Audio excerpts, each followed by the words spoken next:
우울증을 앓는 사람의 가족이나 친구들이, 주변 사람들이 절대 해서는 안 될 말들이 있는데요.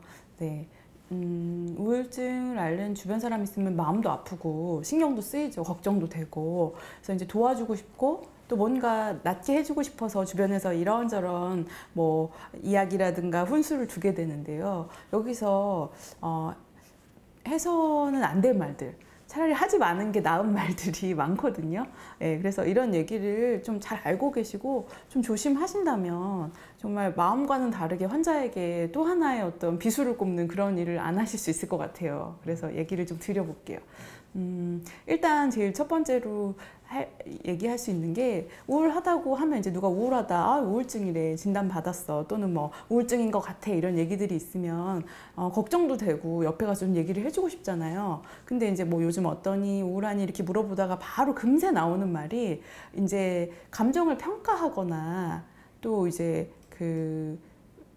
비교하는 그런 말들이에요. 그러니까는 뭐 그 정도 갖고 우울하다 그래, 이런다거나, 뭐 그 다음에 다른 사람은 더 우울하기도 하던데 라든가, 나도 그거보다 더 힘들 때가 있었어 라든가, 그렇게 이 우울해하는 감정을 공감해 주기보다는 좀 이렇게 평가하거나 폄하하거나 하는 것들은 굉장히 안 좋죠.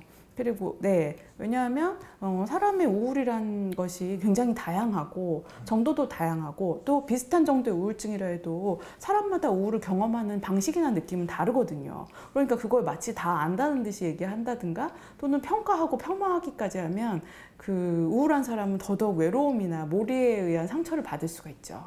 그리고 이제 또 중요한 거는, 이제 사람들이 문제를 공감을 충분히 하기도 전에 또 해결을 해주려고 하는, 너무 빨리 해결하려고 하는 그런 강박관념이 있잖아요. 그러다 보니까 여러 가지 해결책을 너무나 쉽게 제시를 해요.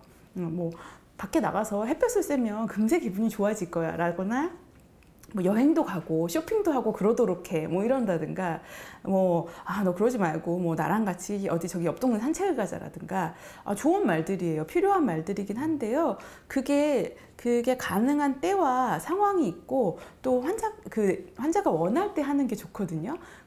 그리고 또 마치 그런 일을 안 해서 환자가 우울하다는 듯이 또 비난하는 것처럼 들릴 수도 있어요.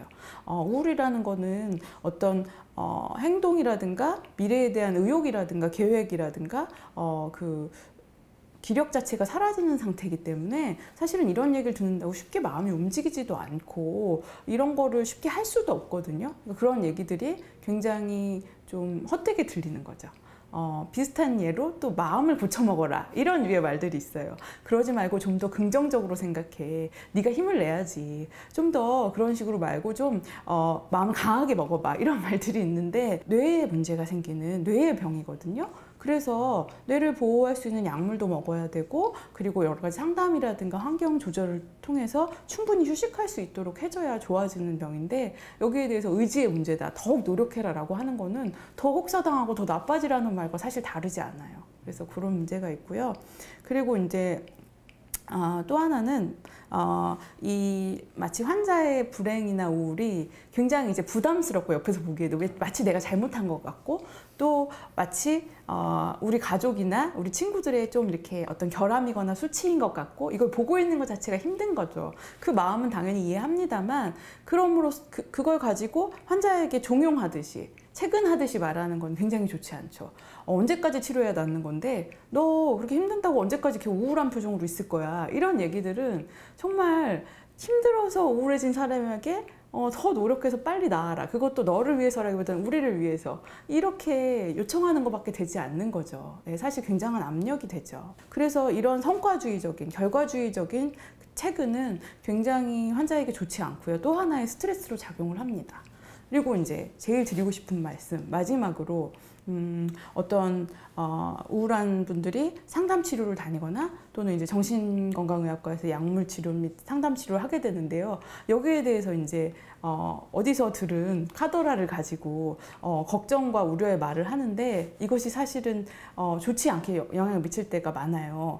잘못된 정보로 뭐 우울증 약 그거 오래 먹으면 바보 되는 거 아니냐라든가, 머리 나빠지는 거 아니냐, 뭐 기록이 남아서 취직도 못 한다더라, 계속 물어보는 행위 자체가 이 환자의 불안을 더 증폭시키고 치료를 지속하지 못하게 하거든요.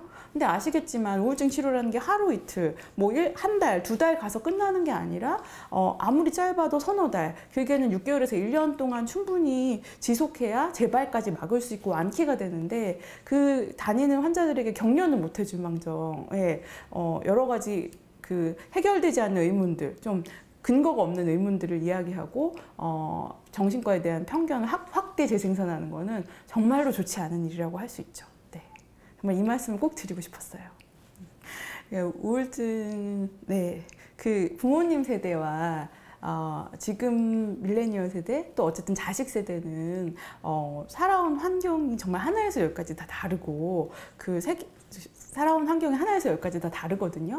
그래서 부모님 세대에는 가능했던 게 자식 세대에는 안 되기도 하고, 반대로 부모님 세대는 개념도 없던 것들이 자식 세대에는 있기도 해요. 그래서 부모님들이 보기에는 지금 세대가 뭐 나약하다거나 또는 굉장히 불평만 한다고 느껴질 수 있으나 이 자식 세대의 나름의 고충과 어려움이 있거든요. 이거는 우리나라가 굉장히 고속성장하는 압축성장한 사회이기도 하고, 또 여러 가지 좀 이게 그 가부장적인 걸로 인해서 그 세대 간에 좀 이렇게 소통이 어려운 그런 문화 같은 것들이 기여를 하는데요. 그렇다고 하더라도 어떤 사람이 어려움을 토로할 때 네가 노력이 부족해서 그런 것이 아니냐라는 것은 어떤 상황이 누구에게 말해도 사실은 좋지 않은 반응이 아닐까요?